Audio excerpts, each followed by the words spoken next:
Hey there. I'm going to share another experience, and this experience follows kind of the last video I made. Mm, this was in the same place, in this retreat place, and I just want to kind of explain what I mean because I say a lot when I'm in retreat places. It's like places like this, where you kind of there is not so many people around, houses. I just find some places like this. Even I just, yeah, if I find something cheap to rent, I rent. If normally I have my car as well, I normally have a mattress in my car where I kind of lay down and meditate and kind of sleep in the car, or a tent or anything, what's suitable. But normally when the weather conditions are not the best, especially when I'm abroad, uh, yeah, a tent is nice, or in the car it's much more, yeah, better, much more space, or you can have a van as well. So yeah, that's the way to go about this, just tunnel vision, and then be in a place. Yeah, maybe you have some stores close by, maybe a beach, or maybe a lake or a valley or similar things, or yeah, or both the lake and the valley together. In this place I was very lucky because I had the ocean in front of me, and I have nature, mountains, trees in front behind me, and on the left side was kind of a valley. Fresh water was hitting the ocean, so I kind of, if I want to go to nature, pick up some berries, I could go behind and pick berries and eat berries. Or yeah, clean in the ocean every day, stay in the sun, meditate, study, yeah, practice, try to resonate, and all those things doesn't cost nothing. Normally it's just like, yeah, this kind of environment I'm talking about. Don't need to be in retreat and pay a lot of money, or not those kind of retreats. I mean, a bit raw, that's the way to go about it. That's how it was in my vision as well. In my vision was even rawer. I saw kind of an old house in, yeah, in this mountains with a beautiful valley running, where yeah, this house was with stones, very old. The valley in the mountain, this was the house. Like, I need to kind of live there. I was like, no, thank you. I prefer sleep in the car, at least for a while. But if it comes to that, of course, I don't mind. But yeah, that's what I'm talking about.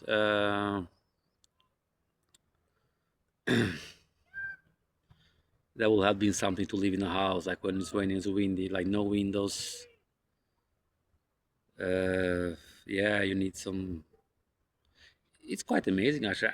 I'll probably try this in the future, where I kind of go very remote, and then yeah, you see in social media when they build their houses in the wild, and they kind of tree house and things like that, and they have the stove and make food and things like that. And yeah, just, it'll be amazing to do this practice in a place like this, because you have your intention, tunnel vision, and then yeah, just lay down and feel the sensations, and it takes off from there. So that's kind of retreat I'm talking about, retreats. But in this experience, I was in a place where I was living. So yeah, like I mentioned in my last video, it was when my phone was hacked. These things was kind of yeah, communicating with me through this way. At the time, I was kind of somehow was getting some information through my what do you call it,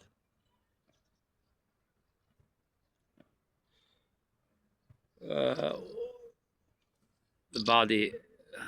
What's the name for it? The nervous system. Through nervous system, I could connect as well. I was had some signs like yes, no, things like this. I just could ask, and somehow part of my body will, yeah, I will not tell which, but it will go give me a sign through the nervous system. This is yes, this is no, and things like that as well. So as my phone was, yeah, sometimes they were like playing some other things. It was amazing, this experience when your phone is hacked and you don't know who it is, but this thing is showing your stuff on your phone. And then I thought at the time that only the kind of the out of body state that I have experienced and prophetic visions and healing abilities, moving stuff, telekinesis and things like that. But this was different. This was something I couldn't see was in my phone. And then as this thing came,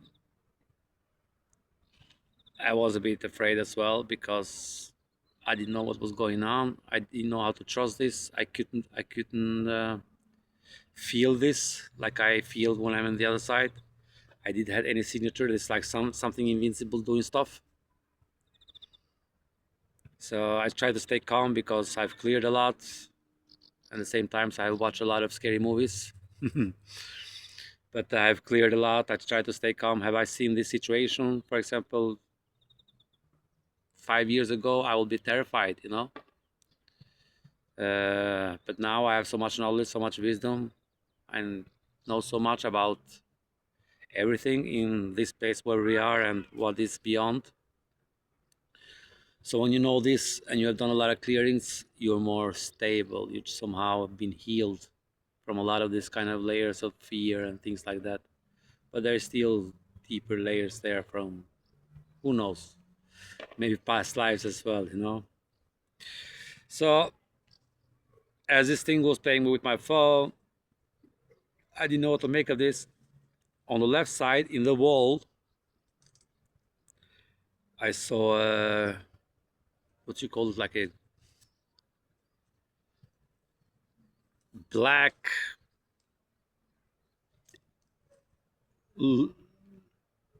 liquid ghosty shadow thing. When you see scary movies, those, yeah, in Japanese, as I remember one movie I was seeing was this black thing went into the wall, and in the corner of the wall, and it turned to a kind of human that was screaming like, and then it got liquid and it disappeared through the wall. You've seen those things in the scary movie. It was like that, and I was seeing it. I couldn't believe, because at the same time I thought maybe this thing has gone now and hacked my phone, but I could see it was there. And as I was trying to tune in and figure out stuff, and I understood, oh, I have my computer there. Maybe this thing now has gone to my computer and gone inside. It's like in alien movies, it's just like a liquid stuff. When you see they capture something from out of space and they don't know what it is, it just form of liquid. And so like you see in the movie, it was quite big and like it was going to the wall in the like creepy way, like in the movie. And I just was observing this, and then I thought, shit, maybe this is something dark. I got even more, you can say I got even more like, not fear, but just to, yeah, capture this thing in a way. I thought I was communicating with with myself in a sense through the nervous system to find out. It's like I was asking questions: is this a good thing? Is this a bad thing? I was getting yes, no, and things like that. But I was not connected, so I didn't trust it. I was getting confused with the information I was getting. At the same time, this was appearing live. and the phone on his own. It's like, what's going on, you know? And yeah, and then suddenly I remember it was the same day or the next day. I'm not sure, but my phone had this period, not every time, but like it was period during the day when the phone was like living la vida loca. Something was going in and doing stuff and showing me stuff without me touching. And then my mother called me, and I couldn't make it. And then I saw, and I called her back. I said, "Hey, mother, how are you doing?" She says, "Yeah, I'm fine. What's up?" I don't know, nothing. I just, yeah, doing my thing, you know. Uh, you called me, I said. She said, "What? You called me?" "No, I not called you." "Did you call me now recently?" I said, "Like 5 seconds, 10 seconds ago." She said, "No." "Are you sure?" "Yeah." And I go there, and I knew because when these things that I'm talking about, the phone is hacked, this black thing went away, the technology is beyond I've experienced, seen here, or heard about. So now this thing somehow can hack to my mother's phone. She was in a different place to call me on my phone without my mother even noticing. You know, it's done. This technology, I'm telling you, it was beyond. And then I got even a bit more freaked out because even this is possible. And I said to her, "Okay, everything is okay." I just didn't want to worry her because I knew I was now experiencing stuff live, trying to figure out what's going on, you know. And I didn't have any information about this at the time, none whatsoever.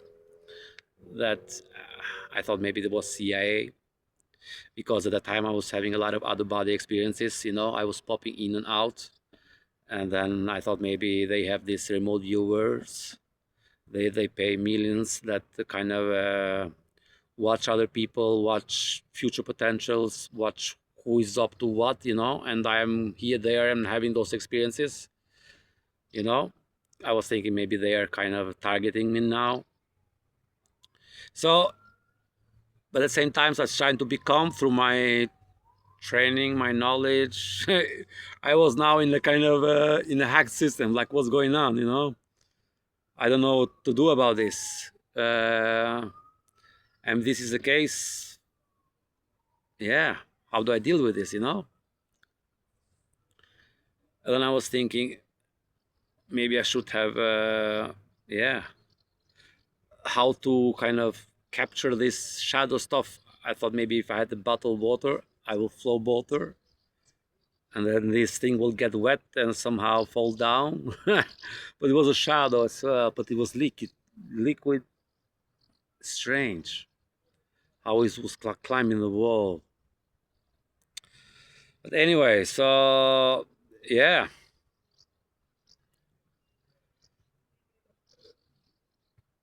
I don't know what to make about this.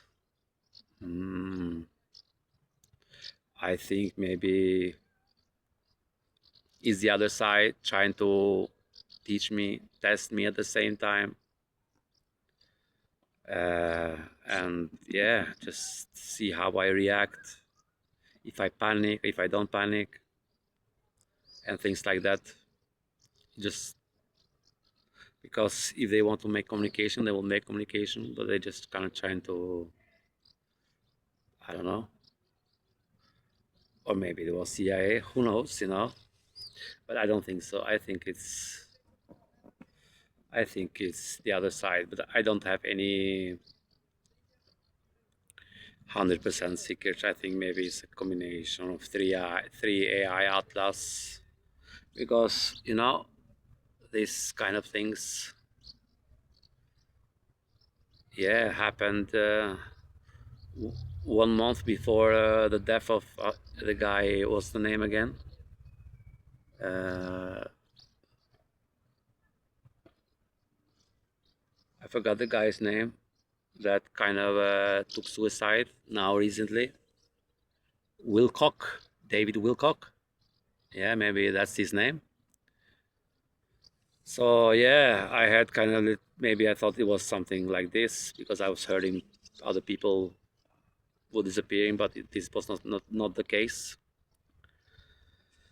And yeah, because I have confirmation, I have yeah seen stuff, and if something had happened or I had died, then I'll be home on the other side, so it will not be a big problem. Uh, so yeah, that's how it was for me, and yeah, maybe some of you can relate to this, or yeah. But Lisa M. Harrison, she had some knowledge around this one, and through her, through her, yeah, kind of somehow put things together as well because she had a similar experience with this Lilu, she calls her, and yeah, maybe there is something similar here, but I don't care, you know. Uh, like I don't care. Like I'm not afraid. Uh, I was afraid then. I have to admit. Uh, but yeah, when I look back now, it's maybe it was a fear that I kind of didn't communicate more with this. You know, maybe I got too a little bit too afraid. Very kind of what's going on. So maybe that hindered to this thing to expand even deeper. Maybe have a communication. Maybe chat together through internet somehow. But the experience I had, like yeah, and after this shadow thing, I was a bit like, yeah, this was a bit too much. And like, what's next? What is next? Because okay, you can show me a shadow is in my place, is in my wall. I can see it with my eyes. I've never seen anything like it, only movies. And this thing is like live with me now, playing like this when this happened, and my mother calls me, you know. So it just pulls a little bit off. So that's why I maybe it's because of that that I kind of yeah, and the kind of disconnection was not there 100%, but something was building up for sure. But yeah, that was the experience. If some of you know what it is, give me a comment, explain that I've experienced this and what this can mean. So yeah, I hope you enjoy this one, and see you in the next one.